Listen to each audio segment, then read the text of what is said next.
Good morning, good afternoon, and good evening, everyone. Thank you very much for joining us today. This is fourth season of our webinar session going on. Thank you very much for being with us for all these four seasons. And today's topic is very interesting. This is regarding about transitions, how good transitions fail. And today with us, we are having a very special person, special because he is being a field nutritionist for many, many years. And not only in Americas, he's having a lot of experience in Middle East as well as in Europe and so many other part of world like in Australia and China also. So Dr. Bill Prokop, he is a practicing nutritionist. So today we are going to hear a lot of practical insights which he has been bringing with him with so many years of experience. And the housekeeping rules are going to be same. So whatever the questions you have, please do type in the question answer session. And in the end of the session, we'll try to answer all the questions. Today there is a little bit delay, so I apologize for that. Reason being, some technical glitches were coming up all of a sudden, so we were just trying to fix them up. So hope now everything is okay. And now I'm going to hand over the session to Dr. Bill Prokop. And Dr. Bill, now screen is yours. Thanks, Ajit, and hello everyone. I'm delighted for the opportunity to talk about a subject that's very near and dear to my heart, and that is specifically transition programs.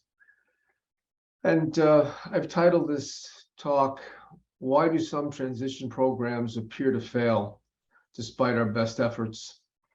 And transition programs, the execution is critical for success of the lactation. We know that. And yet, despite our best efforts, oftentimes I get calls from people that say, out of frustration, we've done everything you said, and it's still not working. And so I thought we'd address some of the areas where we find issues where failure results.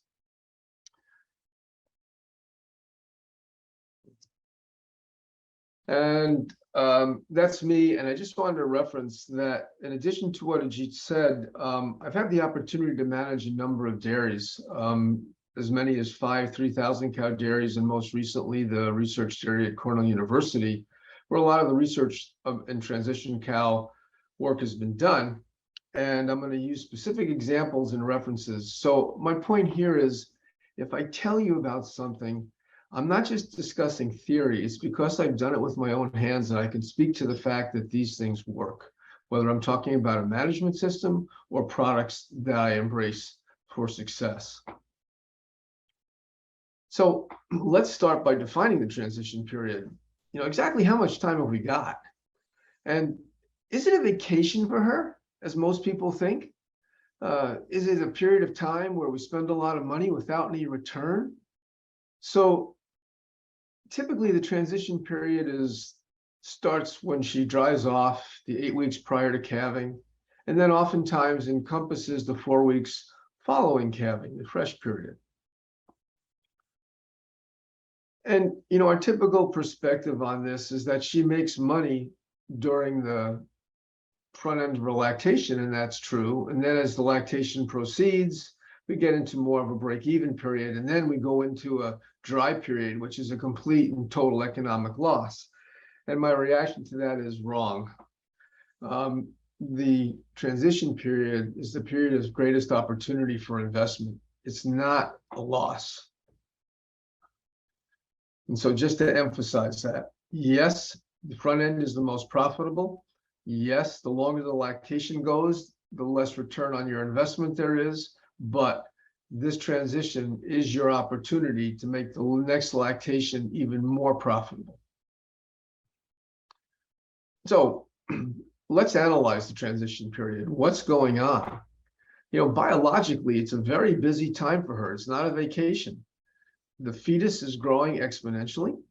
Her udder is involuting, shrinking down, and then gradually over time, it starts to develop again into mammogenesis. The fetus continues to grow, and then she goes into labor, and she, becomes a fresh cow, and then the uterus has to involute. And logistically, it's a very busy time because we move her from a late lactation pen to a far off pen, to a close-up pen, to a maternity pen, and then to a fresh pen in many cases. A lot of moves, which we know cows do not embrace well at all. And dietarily, it's a very busy time. We go from a late lactation diet to a far off diet, to a close-up diet, to a fresh diet, all in a matter of about 8 weeks. Okay, and then oftentimes, as I see, unfortunately, when she's dry, because she's not making you any money, and I'll put that in quotes, she gets the worst feed quality. And that's a travesty. So I've often asked, how long does the dry period need to be? As I said, it's typically embraced to be about 8 weeks from dry off to freshening. Now, we know that involution takes about 3 weeks. And we historically have allowed 2 weeks of resting time before she starts to grow and differentiate her new udder, 3 weeks prior to calving. But we've learned that 2 weeks of resting is not really essential, and that the minimum amount of time that she needs for an effective dry period for good transition is the 3 weeks of involution and the 3 weeks of mammogenesis. So 6 weeks or 42 days. If you have no dry period, you can figure on losing anywhere from 14 to 38% of the milk in the next lactation. A 20 to 30 day dry period, you're going to lose nominally 10%. But once you get over 40 days, there's no reduction in milk in the next lactation. So that should be the minimum. And again, it fits with the biology that we understand of involution and mammogenesis. Now, in practice, we advocate for first lactation cows to have a slightly longer dry period of 55 days because they're still growing. Second and graders, we typically target 40 to 45 days, but herd averages that I see across the country and across the world typically are closer to 50 days, and that's fine.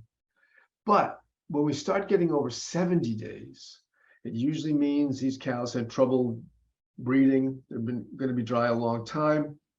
And those cows tend to have metabolic problems when they freshen because they get excess body condition, okay, from long lactation and being dry too long. So let's start with the number one root cause of transition failure, and that's dry matter intake. We don't know how much each cow is eating, but we can measure an average. And that's important because when we model these diets for performance, the model requires the correct amount of dry matter intake to do the correct prediction.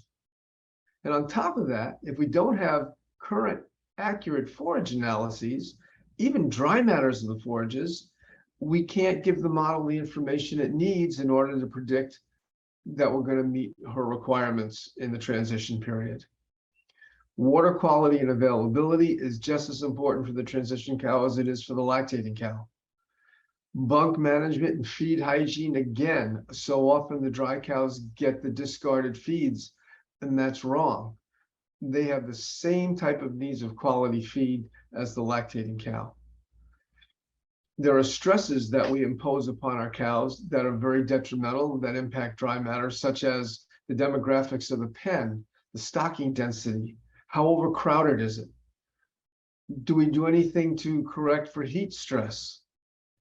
And other stresses like pen moves or bunk management, manger cleanliness, all these things factor into stresses that impact her ability to have adequate dry matter intake.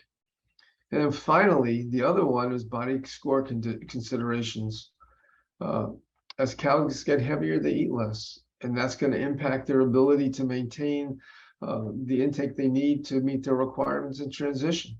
So all of these things, when we look at failure of transition programs, the first thing I always look at is, do we know what they're eating? Have we done everything to optimize their intake?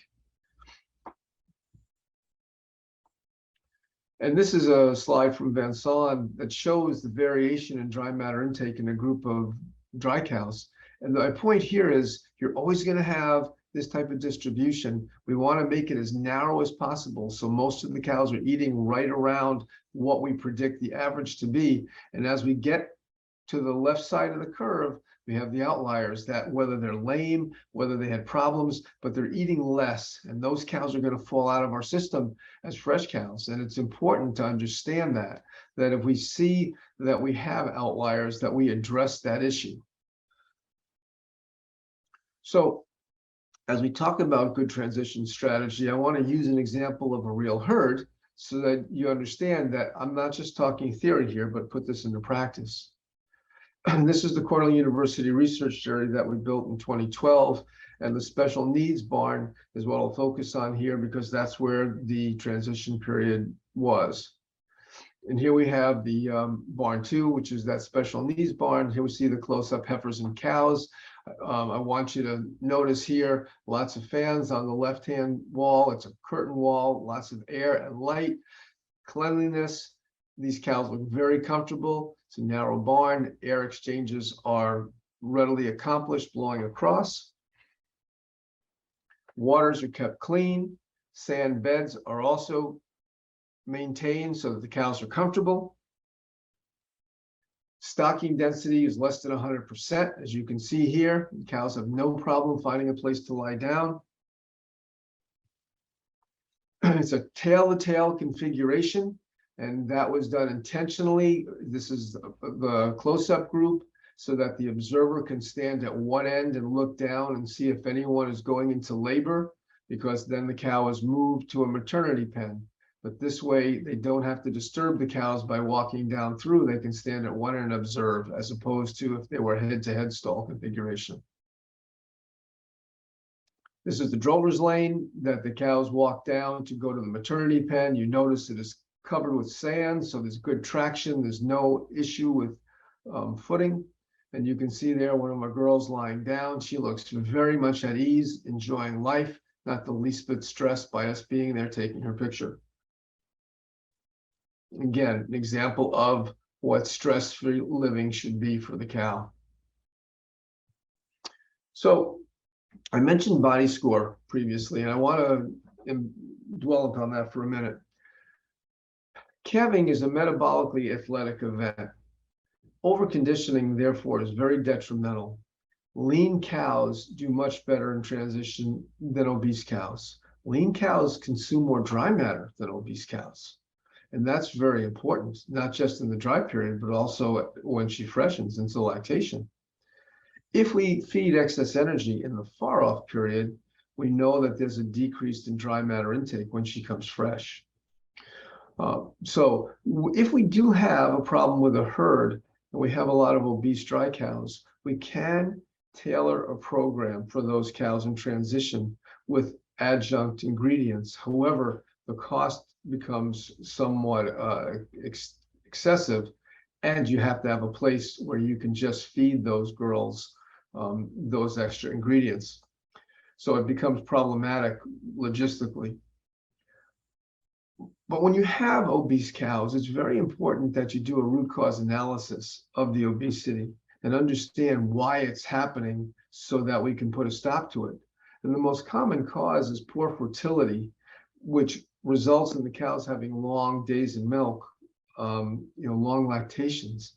And oftentimes the late lactation diet provides more energy than that cow that was a problem breeder really needs for the amount of milk she's making. And consequently, they put it on as body condition. The alternative is to dry her off early, which you can do, but then you still have to worry about her getting heavy even during the dry period. And again, just as a reminder, if we look at the lactation curve, this is our profit area. Whoops, sorry. This is our profit area here. As we stretch this lactation out because she's a problem breeder and it goes out further and further, profitability drops. And that's when she falls in the danger zone of putting on too much weight. And so we'll talk more about that as we go on. And again, just looking at the body score here of some girls in the facility that I showed you, and not excessive. So there's always the question of what the body score is. And we can talk all day long about whether she's a 275, a 25, a 28, whatever. I'm going to make it very simple.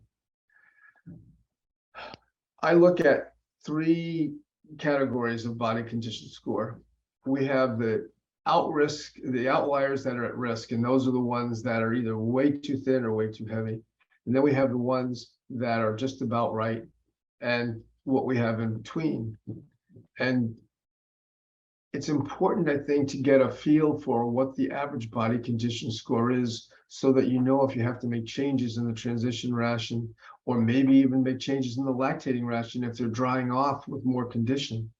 And so to establish whether or not the condition is perhaps too much, just right, too little, I have a very simple method. And I want you to just think of the letters U, V, and a flat line. And I'll explain this. If you look at a cow, we call these the front end of the pelvis, the hooks, the back end, the pins, and this is the greater trochanter on the femur. Okay, you can visualize those on a typical cow. And if we play a game of connect the dots, it makes a V. And that means she is a 3.0 or less, okay? And so that's definitely an athlete. And that's a good place to be. If we connect the dots, but it's more of a U shape than a V, it's not a problem, but we're starting to go into the warning track. She's probably a 3 to a 3.5. Not a problem, but it's definitely reason to make sure that we're not trending towards too heavy. And what's too heavy? When we connect the hooks and the pins and it's a flat line. And then she's over 375. And these girls are going to be trouble when they calve in. So the thinner cows, the U and the V, are more desirable than the ones that have the flat line. Again, they're more athletic physically and metabolically. Thin cows eat more than fat cows. Fat cows mobilize more reserves, and that puts more stress on the liver, potentially fatty liver syndrome. And again, body condition score replenishment, which has to happen during the lactation. She loses body condition as a fresh cow. That's normal. And she has to accrete, put it back during the lactation. But late lactation energy is where we can control whether or not they gain too much condition.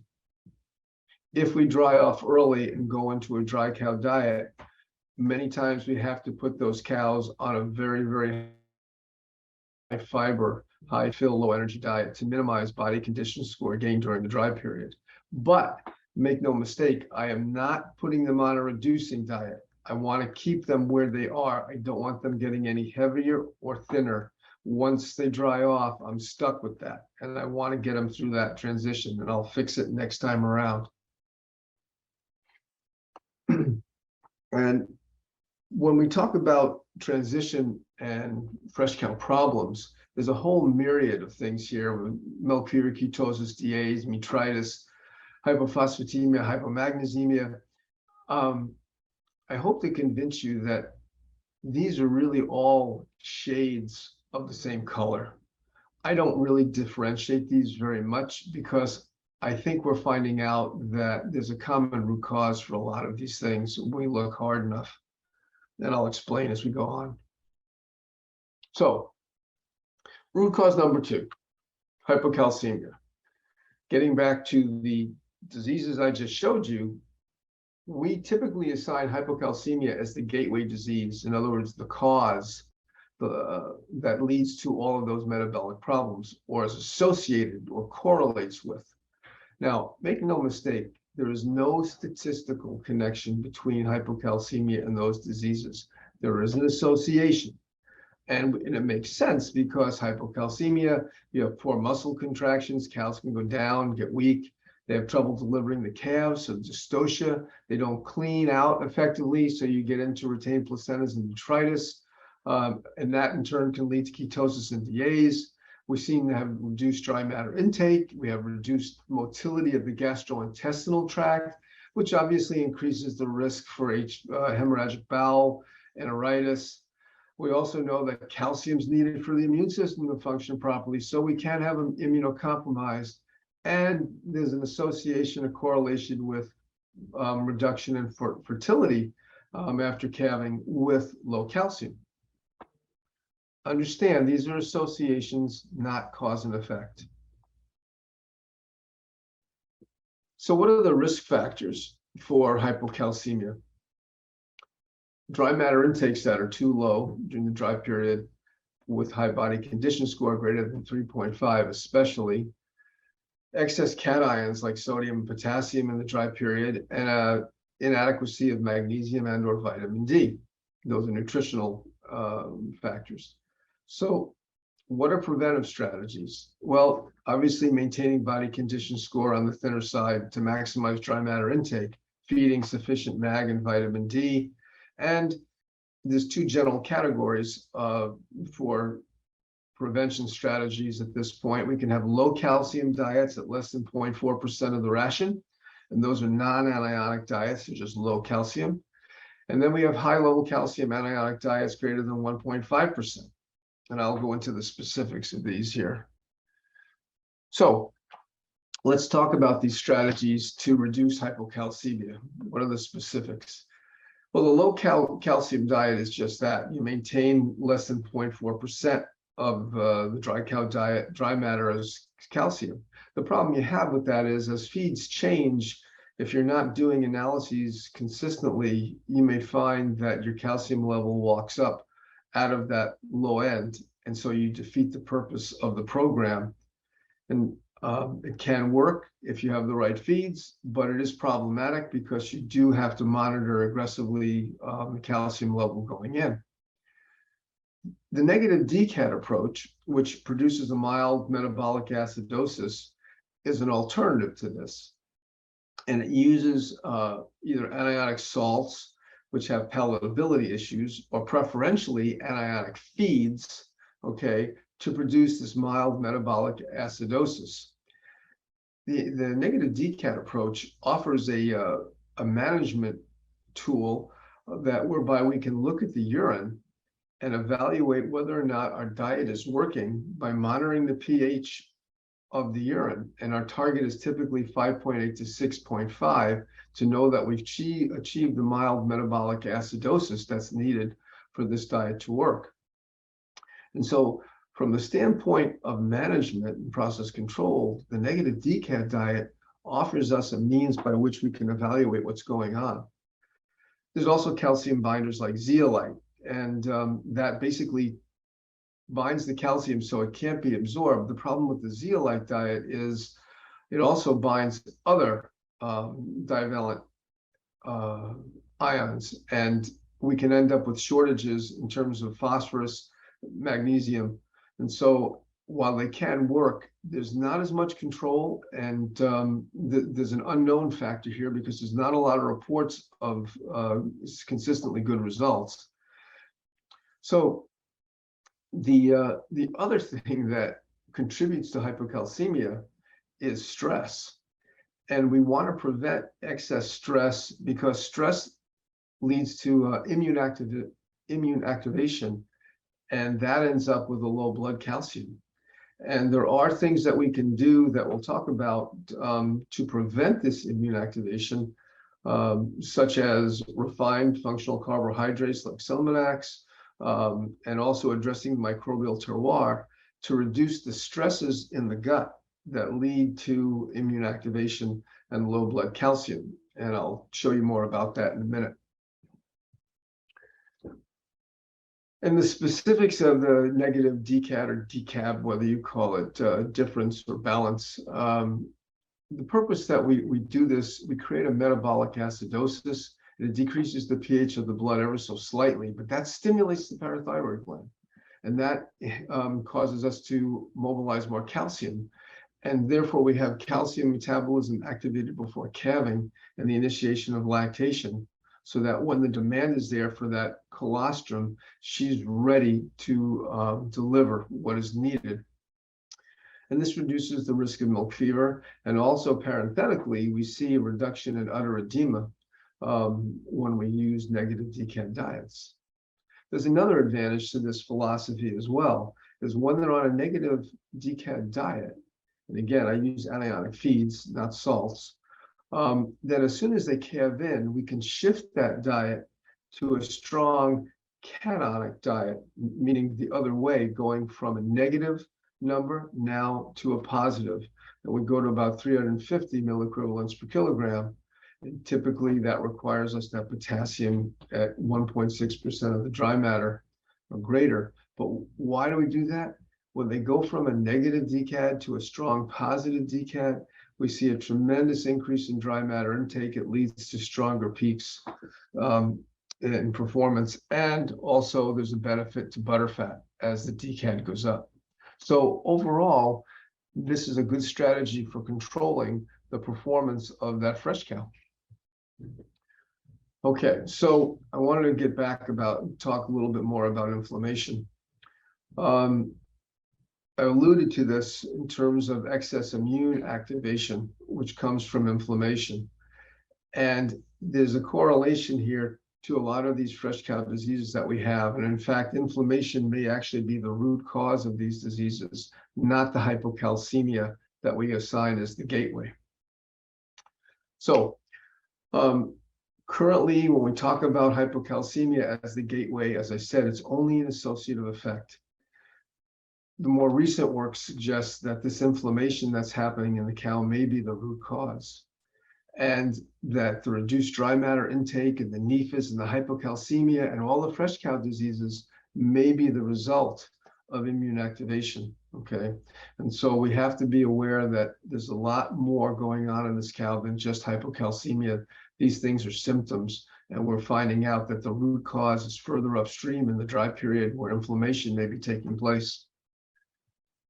So why is that inflammation taking place while she's dry? Well, we think about it.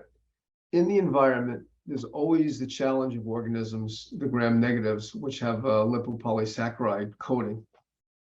And as she gets close to calving, the mammary gland, the uterus, and the gastrointestinal tract are all at risk. The mammary gland, the teat sphincters start to dilate. The uterus, well, obviously, when she calves, it's exposed to the environment. And the gastrointestinal tract, all the stresses that we impose upon her from overcrowding, heat stress, all the things that we know are wrong and we're going to fix someday, but we don't, all those things can contribute to impairing the health of the digestive tract. As a result, the digestive tract becomes leaky, okay? And what does that mean? It means bacteria that normally live in the tract, within the lumen of the tract, get into the tract and into the bloodstream. And I'll show you more of that in a second. And so what does hypocalcemia have to do with all this? Well, it turns out that when we develop leaky gut and bacteria enter into the bloodstream, she can detoxify those bacteria one of two ways. She can activate her immune system, which we talked about earlier, and that puts a tremendous price on her in terms of energy requirements, or she can excrete those toxins through the bile. But in order to do that, she has to lower her blood calcium to deactivate the immune system. And when she lowers her blood calcium, she puts herself into the potential for subclinical or even clinical milk fever.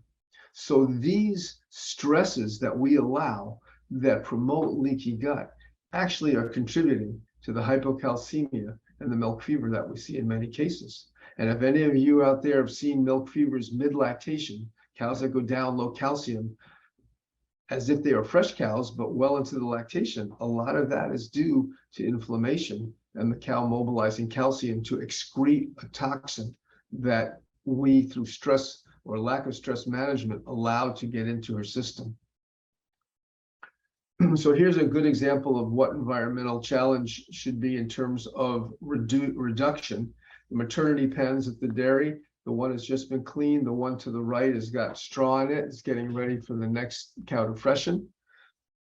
And then pay attention to this area over here. You can see that's where the newborns go on a heated floor to dry off and get their first colostrum, okay? It's all clean, minimizing the challenge, the exposure to pathogens. So this is what leaky gut looks like. we have the lumen of the gut and the bad bacteria. And when we stress those cows, and we do this all the time without realizing it, we enable those bacteria to penetrate through what they call tight junctions. That doesn't matter.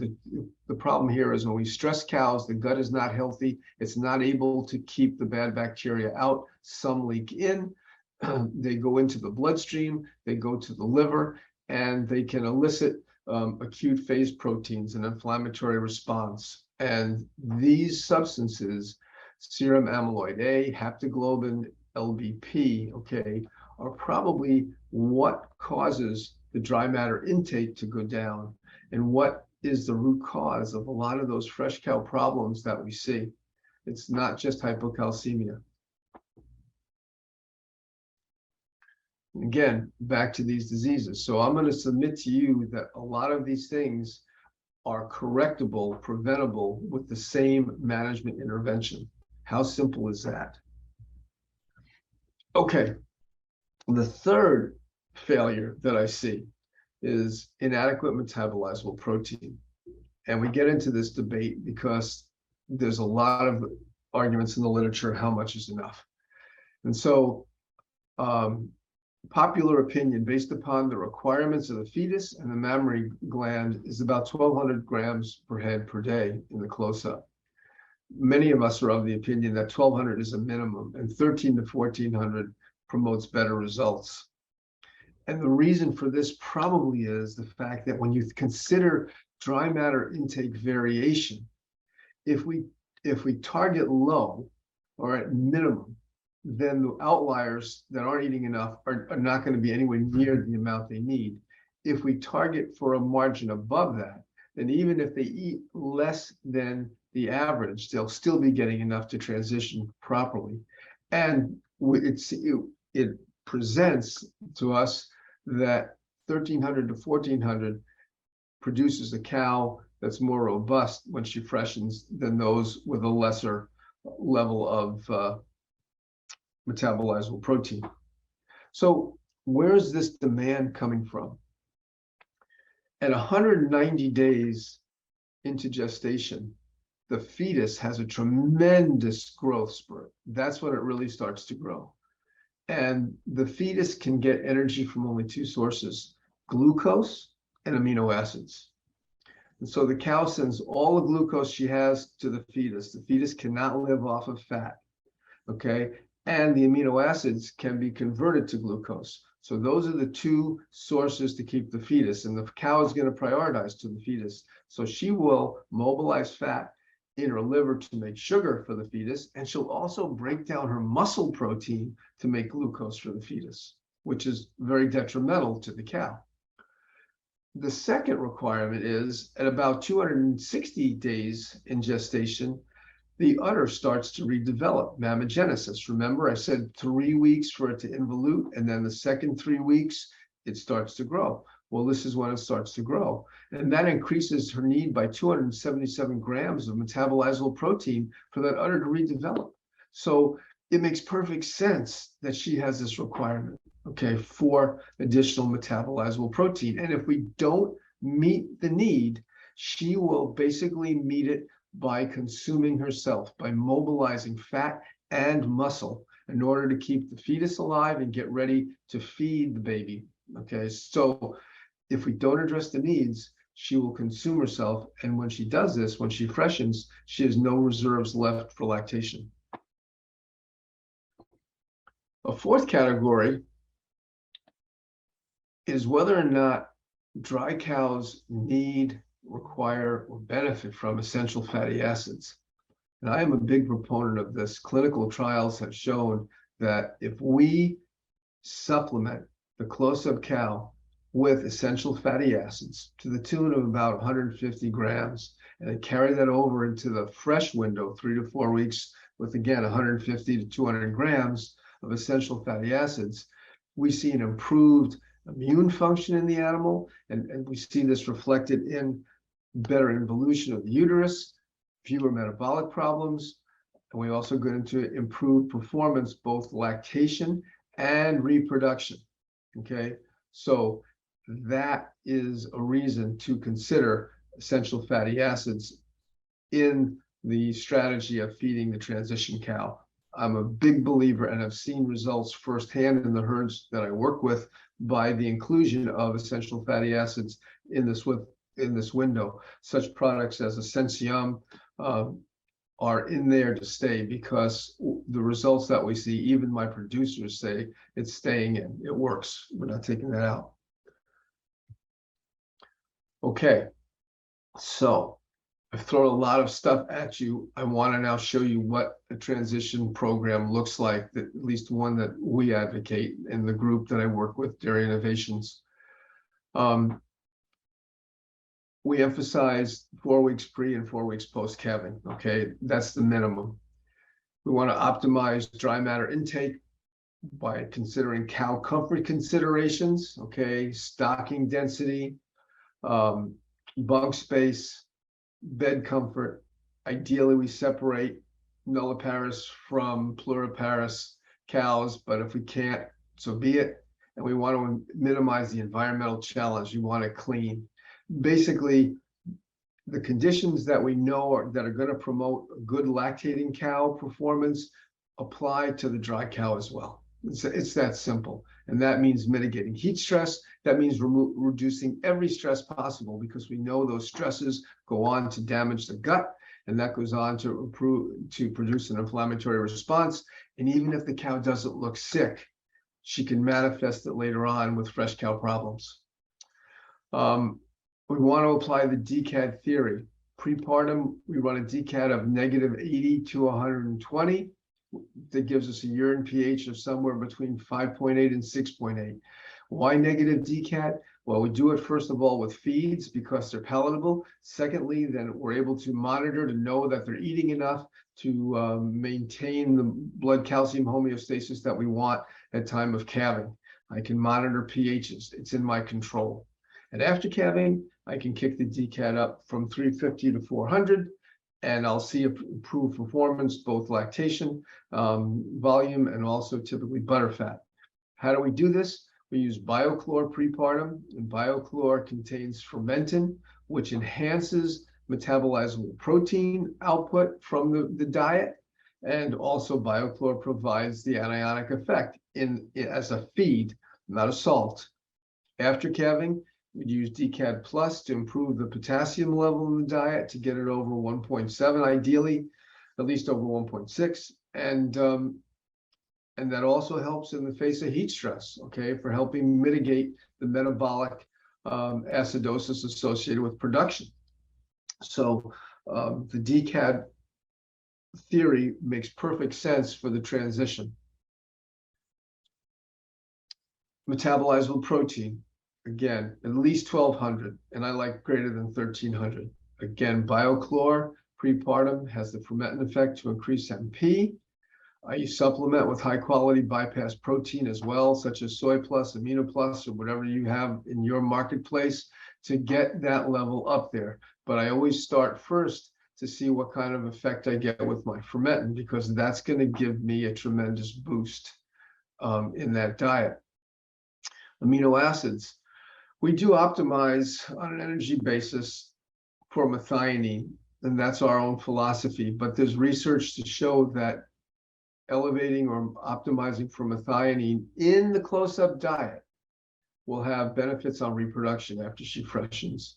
And we use Metasmart as an example, as an analog to get to that level of methionine, or Smartamine post-fresh, which is a protected methionine. I alluded to essential fatty acids. I think they're critical for a number of reasons, especially immune function. And I advocate the use of Essentium at 100 to 250 grams pre and postpartum.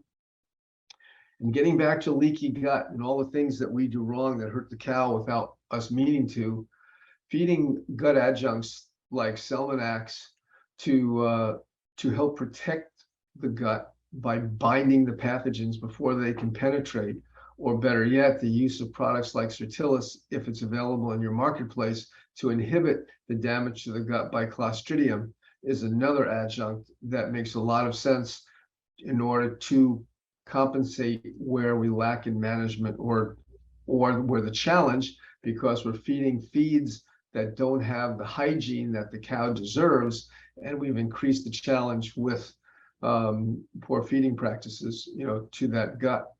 So those two adjuncts are very beneficial to help protect against the inflammatory response that drives so many of the fresh cow problems.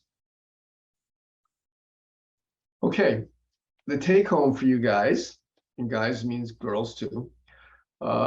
There's a lot of new research about the cause and effects of fresh cow diseases from inflammation. So pay attention. You'll hear more about this. Strategies such as negative DCAD to assist calcium homeostasis are valid and cost effective, and you can control them and know that they're working. Unlike trying for a low calcium diet or a product like zeolite where you're binding calcium and you don't have any control over that. Management is control, okay? And having effective control is essential to make sure the process will deliver the results we want. Non-nutritional animal well-being aspects of transition success are critical, and that again is reducing the stress that leads to inflammation. And again, embrace the importance of giving them feeds that you would give a milk cow, because if you wouldn't feed it to a milk cow, you don't want to feed it to a dry cow in terms of spoilage and contamination, because transition determines the next level of lactational performance. So I've laid out all these rules, okay? And now I'll tell you that that's how we do things, and I'll show you an example of where we applied it. In 2013, when we finished the new dairy, we moved the entire herd of the Cornell University research facility from the old facility to the new, and I didn't cull anything. I kept everything. High somatic cows, lame cows, walking wounded, you name it. I moved them all, okay, into the new facility. And so how'd we do? I optimized cow well-being as much as the college would let us spend money to do so. What were the results? That's the facility. That's what it looks like from the road. So this was a 37, 38 kilo herd when we took it over. And you can see in the first year, we jumped up to over 40. And after that, we hit 45 and more or less stayed there. And that's not because I did anything different. I fed those girls. I did the diets the way I would do any herd. And it was the environment that we provided that allowed them to express their genetic potential, because we reduced stress as much as possible. And we applied all of those transition principles that I detailed to you. Here we have the fat and protein. Again, it's a research herd, so a lot of the diets are being changed all the time for purposes of research. That's why there's so much noise in the components. But overall, about a 3-1 protein, that's true protein, 3-3 crude, and about a 3-8 butterfat. Pregnancy rate, we had no trouble taking it from the high teens into the 30s, okay, on a 21-day dairy comp bred sum evaluation. So the herd would reproduce very well. And why is that so important? Because you want that cow to breed back so she turns and freshens again and goes into the most profitable part of the lactation, the front end of that lactation, as I showed you. So long, late lactations don't make you money, and they put her at metabolic risk. Reproductive efficiency is how we turn the corner quickly and get her back into the front end of the lactation where she's most profitable for us. This is really exciting. This was almost a 300,000 somatic cell herd without any culling at all. In the first 6 months, we dropped down to 150, and we just kept working at it from there. Yeah, we had some seasonal spikes and glitches here and there, but you can see those girls responded well to this environment. And that's what successful transition did. And with that, I will conclude, and I think that leaves us some time for questions, Ajit. Yeah, sure. Thank you very much, Dr. Bill. A very insightful presentation with lots of practical tips and your experience behind them. I think the audience enjoyed a lot, and which is evident they're asking many questions. So we'll try to, we have many questions. We will try to, as per the time limit, try to take maximum out of them. Go for it. Yeah, so Dr. Bill, the first question is coming about DCAT. So this is regarding the first covers. So DCAT diet, is it required for the first covers in the transition period? I think about the first. Is it required for the heifers, the first lactation? Yeah. This is the Okay, question. that's an excellent question. It is not required because we typically don't see clinical milk fever in younger cows. However, we probably are missing subclinical milk fever. And so there's no downside to putting that group on the anionic diet. In fact, you'll get less udder edema, which may lead to less mastitis because the sphincters don't open up due to the edema. And the only negative side is the cost. But where you only have one pen and there's heifers and cows mixed, there's absolutely no detriment to having the nulliparous, the girls that are going to become first lactation in that group. I think there's a benefit. Thank you, Dr. Bill. So you recommend that there is no harm if we feed DCAT to the first covers. Still, there are some advantages. I think there's probably more advantages. We just haven't studied the hypocalcemia in that group, but the subclinical hypocalcemia in that group. But I don't see a reason not to do it. And again, if you can separate cows from heifers, well, that's always better for the heifers, so they're not competing with the older cows. But if not, then I just feed the close-up diet as I would anionic, and the heifers will do fine. Thank you, Dr. Bill. The other question is coming again regarding DCAT and related to this. So assuming using standard anionic salt in the close-up diet with low palatability, for example, calcium chloride, magnesium sulfate, magnesium chloride, and so on, keeping urine pH 6 to 6.5 when checking. So what would be the lowest dry matter intake scenario for those cows in close-up, and how will influence the NEB in early lactation?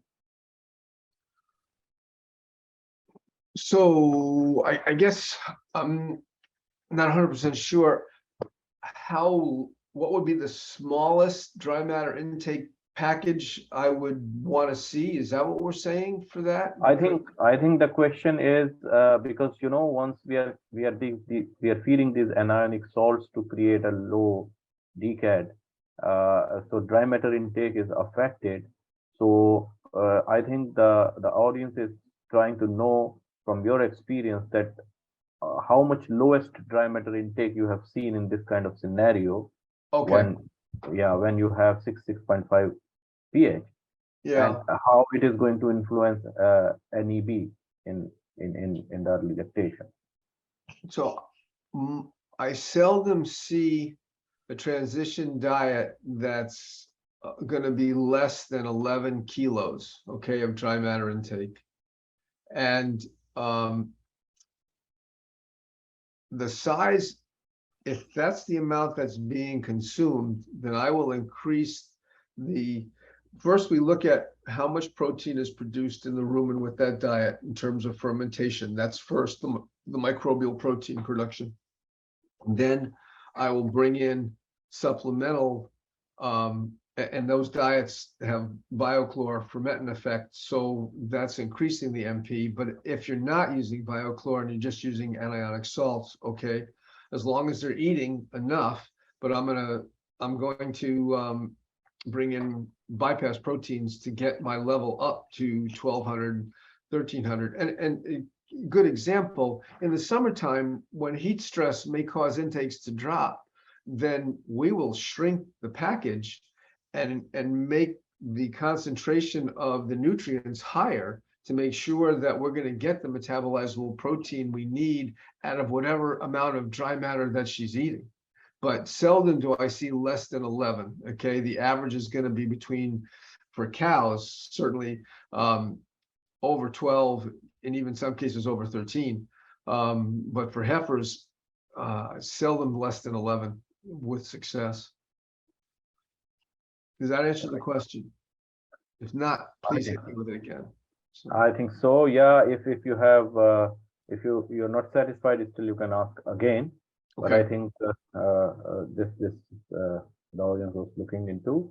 So the other questions, with your experience, Dr. Bill, which are the major prevention points to save the cow from hypocalcemia? The major one, which as a nutritionist, roughly you will do on the Yeah, farm. so definitely the negative DCAD diet, I think that has done more to stop cows from going down with clinical hypocalcemia and helping subclinical hypocalcemia. But then on the subclinical hypocalcemia, I'm a big believer in that we've got to control inflammation in the dry period, because there's a lot of that takes place that we don't realize. Okay. And cows that go through an inflammatory response are much more likely to end up with hypocalcemia, ketosis, fatty liver, DAs, all of those problems. Cows that have those fresh cow problems often have gone through inflammation that we never recognized while she was dry. And so if we really want to eliminate as many fresh cow problems as possible, yes, we have the nutritional side of metabolizable protein and blood calcium and all that, but then there's the other side, okay, that says inflammation, which is really the root cause of some of these problems, and we just don't see it. So that's where I would go. Okay. Yeah, thank you. Very nice way to look into the things. Another question coming, Dr. Bill. This is about some field practices in a few part of our region. Yeah. Like some nutritionists keep feeding close-up ration to the fresh cows. So how, what is the rationale, or is it, what do you see this practice? Yeah. So if it's anionic, then you're not going to make any milk. It's because anionic diets are going to work against dry matter intake for a lactating cow, and you're going to have trouble producing the amount of milk you want. The reason I've seen historically close-up diets given to fresh cows is when they weren't anionic and they were worried about the transition from a high fiber diet to a fresh cow diet that might have been, I'm going to use the word too hot, meaning too high in starch and other things, creating acidosis. But if we use an effective rumen model, like CNCPS or whatever your preference is, we can balance for these things, and we know if they're getting adequate amounts of NDF fiber to offset these things. And secondly, I didn't put it in this slide set, but one of the other things we do is we increase the starch level in the close-up diet to get the rumen acclimated to the changes that'll occur in the fresh cow diet. And it's not a full amount of the starch, but let's say for the sake of argument, the fresh cow diet is 24% starch. Well, that means that my close-up diet is going to be within 10 points of that. So somewhere between no less than 14% starch, okay, and maybe a little bit higher, to get the starch level built up gradually so there's not an abrupt change. But once again, it's conditioning that rumen so that she knows it's coming, and it helps the papillae develop and to handle the increased production of volatile fatty acids associated with lactating diet. And they're working with tens and tens of thousands of cows. This works. When we don't break the fresh cow, they do great. Okay, so we don't have to be cautious. We just have to be prudent and pay attention to the numbers. Thank you, Dr. Bill. And as I understood, that it's not a good idea to continue this close-up ration in the fresh cows. Not for optimal performance. That's correct. Yeah, yeah. And sorry, audience, because I'm skipping some questions, looking into because there are some repetitions. So some part will be covered during Dr. Bill is answering. So if you don't find your question answered, so it is being covered in some other answer. Because I want to cover because there are so many questions and I want to cover in limited time maximum numbers. Another questions. Uh, uh, uh, uh, uh, yeah. So another question coming, Dr. Bill, giving bypass protein in transition period, can it impact the fiber digestion, being less soluble protein, and is there any effect on fiber digestion? What do you think? So good quality bypass protein should not disrupt fiber digestion. The, the fiber digesters do have a requirement for ammonia, and that requirement will be met by the degradable protein that's in the diet. The bypass protein has less degradable protein, that's why it's bypass. But we will not be starving the fiber digesters. So there should not be a negative impact on them at all. So I have not ever seen a poor quality bypass protein have a negative effect on fiber digestion. The biggest problem with poor quality bypass proteins is when not only do they bypass the rumen, but they bypass the small intestine because they're completely undigestible and they basically bypass the cow. And then she gets no benefit out of it. But in terms of fiber digestion, no. And another thing here I'll mention on BioChlor, which has fermentin in it, there definitely seems to be a benefit to fiber digestion from the fermentin effect as well. So it's another reason to consider that as part of a strategy. Okay, what we're thinking about here is these are strategies, okay, that we're going to implement plans that are going to make the system work better, to optimize it. These are not things that we do when we need them. This is a continuous improvement process, okay? And once we get the process working, all we're going to do is continue to improve it. We're not taking stuff in and out. We're just looking at ways to make it work better. Okay, that's what the transition strategy should be. Yeah, thank you. This is regarding our previous questions. So where the audience was asking about the use of anionic salts and dry matter intake, so which you mentioned. So thank you very much because you cleared NEB is he was mentioning about negative energy balance. So would it affect this dry matter intake on negative energy balance also? And the subsequent question in this is what do you prefer? Dedicated fresh cow diet for first 3 to 4 weeks after calving, or to use one lactating cow diet with 26 to 27% starch and NEL, which is more than 1.7 megacalorie per kg. Yeah. Okay, so most dairies will have a fresh cow group that's anywhere from 2 weeks to 4 weeks that the cows are in there, depending upon how many cows are freshening and moving through. There is an advantage to having that group, yes, for the diet, so that you can adjust to the high cow diet in stages going up. The bigger reason for doing it is the fresh cow would benefit more by additional protein than the high lactation diet. In other words, the fresh cow is shown to have a greater protein requirement, that if we meet it then and amino acid optimize that, we probably will have improved lactational performance. Now, is it critical not to go immediately to the high cow diet? No, I've done it as well. I like having the fresh cows in a separate group so we can observe them and make sure there's no transition issues and that everyone is coming up onto feed, because once they get in the high group, they tend to be lost in the sea of cows.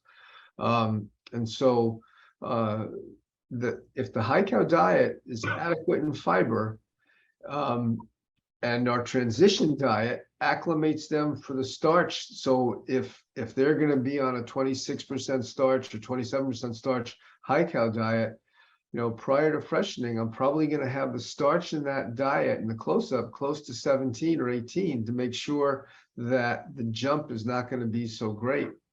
Those would be considerations, but I do prefer to separate them because in my herds, we definitely supplement those fresh cows with the things that she has utilized to get ready for lactation and to supplement her so she doesn't have to deplete more of her own reserves. And again, just meeting her needs of getting started. So, the other part was that, so the negative energy balance is always, you don't want to be in negative energy balance during the dry period. I mean, to the extent possible, you want to mitigate that. So we want to optimize dry matter intake, that's for sure, because the more negative energy she goes through, the more nephas that get mobilized. And while that in itself may not truly be a problem, it's associated with fresh cow problems, okay? And it's probably not the nepha. It's probably in an inflammation associated with the nepha that's causing the negative energy balance. But yeah, negative energy balance is a no-no in the dry period. We don't want that. We want to minimize that. Thank you very much, Dr. Bill. There are a lot of questions, but because of the time limit, I'll just try to cover one or two more questions. That's fine. Because there are many questions coming about the leaky gut and these inflammations. So Good. The audience want to know more about this and what are the signs in a cow once the leaky gut starts or this inflammation starts, how they can see on their cows. Great questions. And I'm glad if the leaky gut scares you, it should, because this is a silent killer. She doesn't show us that she's sick.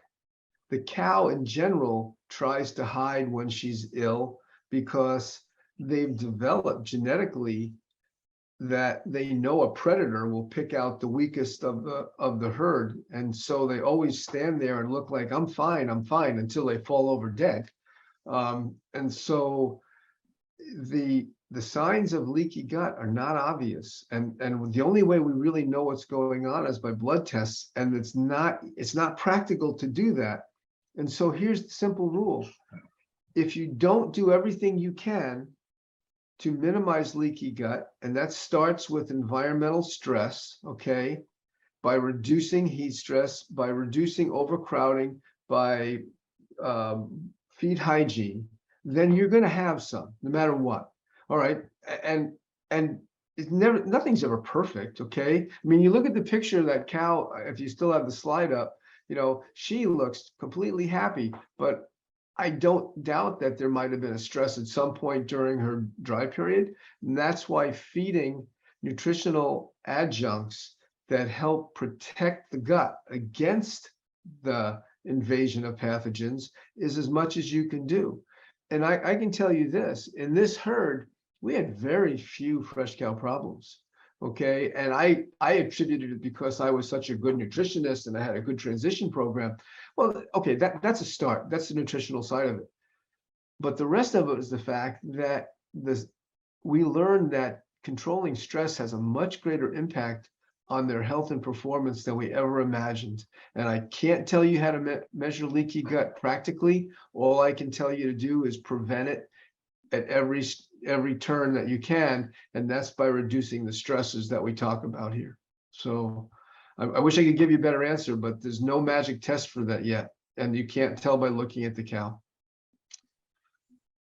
Sorry. Thank you. Thank you very much. I think our audience have enjoyed a lot on the practical tips and experiences you shared. I'm sorry because time is stretching. I stretched almost 10 more minutes just to accommodate more questions, but still there is a long list of questions pending. So we will come back to you with the answers with the help of Dr. Bill individually. But again, thank you very much for joining with us. And here again, I want to I want to share the commitment of Arm and Hammer to bring more knowledge to the doorstep of the customers with the expert in different fields, and we keep continuing to doing that, uh, and keep asking more questions, good questions, so that we can help you much better way. Thank you very much for joining us this last session, and hopefully we'll have more sessions and together again. As committed earlier, within 1 week of this uh, means next 1 week, you'll get the recording as well as the presentations for your records. And still, if you have questions, you please can reach out to me. Uh, you can reach out to me or Arm and Hammer representatives in your different regions, and and please ask the questions. We'll try to answer them. Thank you again. Now, Dr. Bill Prokop, thank you very much for your very insightful session. We are very happy you are with us, sharing so many of your success stories and tips, which will be helpful to the different nutritionists as well as the dairy professional and who have joined today. So thank you. Well, you're Thank you, welcome, Dr. and thank Bill. you for everyone who participated. I appreciate that very much. Thank you. Goodbye. Take care. Be safe. All right, thank you. You too. Bye-bye, Ajit.